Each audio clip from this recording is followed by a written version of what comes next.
In the last session that we had, we started speaking about Sphota. And this is, as I explained in the last session, Sphota is not a word that originates with Bhartrihari, that it was used by Patanjali in several instances, and Panini also used the word, even if the use was a little bit different than what Bhartrihari is implying. So Sphota is more than meaning. Meaning, we can, very often the Sanskrit word artha is used for meaning. But this kind of artha, general meaning, can be found in a number of ways. It can be found through inference, through deduction, through various logical processes, through the voice of authority, and so forth. But Sphota is different in the sense that it is something that takes place without time involved. This is a spontaneous, intuitive flash, what has been described in these classes as the aha moment.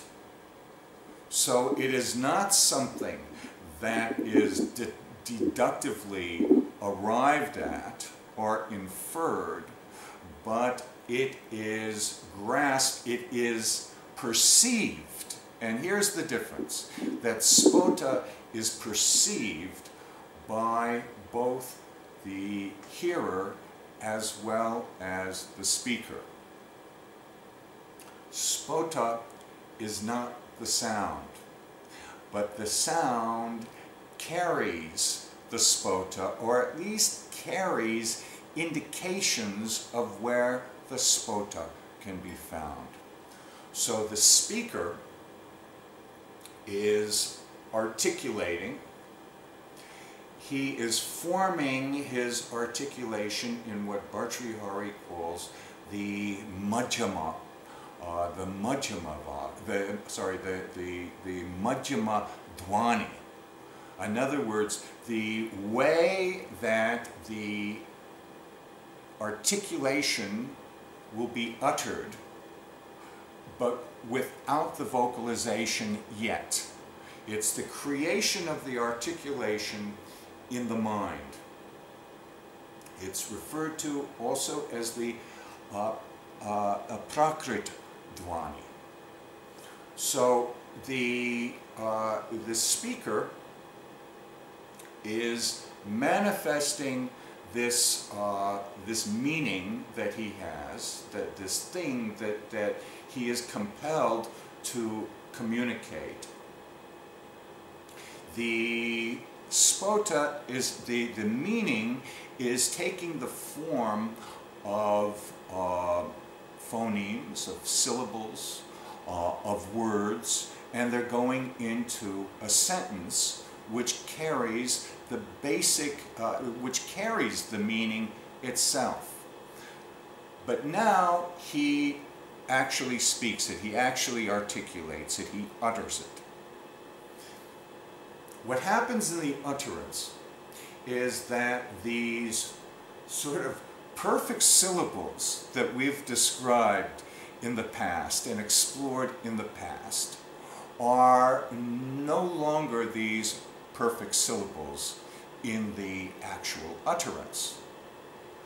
A perfect syllable may be the syllable a, but when somebody is articulating it, depending on his or her accent, his or her linguistic background, the fact of having teeth or no teeth, the fact of having a mouthful of food or pawn or something, or an empty mouth, or 1,000 other reasons, can distorts this perfect syllable, this perfect articulation. We learned, we studied how we make these articulations, but the articulations don't always come out like that. So, here we get this sound that is the dhwani, the Vikrita dhwani, the articulated, the uttered sound of the sentence, or what the speaker is trying to convey.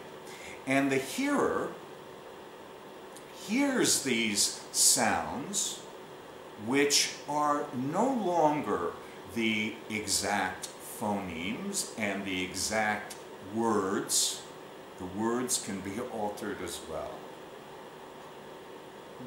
But he goes through a mental process where he corrects the mistakes that he is perceiving in the speech. Mistakes being things like accents or mispronunciation, mouthful of food, and so forth. He goes through a process of correcting this into what he perceives as the proper syllables and the proper words. And from that, he perceives a Sphota. He gets an immediate flash of meaning. If I say the word to you, if I say the word dog, in any kind of accent, I say dwog, I say dag. There's so many ways that you hear the word dog, you make the adjustment in your Madhyama speech, and immediately you obtain this flash of what I'm talking about. Now, of course, this is much easier when there is a very universal and identifiable substance or dravya that we're referring to. Dog or cow or table or things like that. If I start using words like enlightenment or democracy or love, of course, this is a whole other issue, considerably more difficult and considerably more complicated. But what we can see from this example is that the speaker is finding the Sphota. The Sphota arrives spontaneously in his mind as he feels compelled to share this, to communicate this.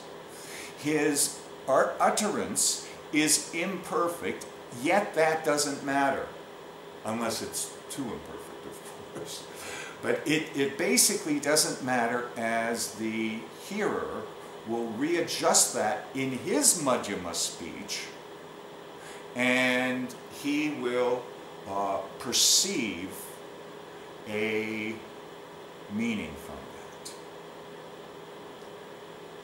If the meaning, whether the meaning is what the speaker had intended, is another issue. But it's the same issue. Do we really see what we perceive? When we walk into the dark room and we jump back because we think there's a snake there, but when the light is turned on, we see that it's only a coiled rope, then our perception is modified and made clearer. And in fact, we do the same thing in dealing with perceiving meaning in our speech, that there is a consistent, progressive movement towards understanding with more clarity. There is a movement through the sequence of the sentence from the speaker, that we start anticipating the Sphota from the first sounds out of the speaker's mouth, but it's only when the speaker gets to the full stop, the period, at the end of the sentence, that we're capable of perceiving the meaning of the speaker. So that sentence, as I discussed in our last session, becomes the meaning bearer, the irreducible unit of speech that contains within it meaning.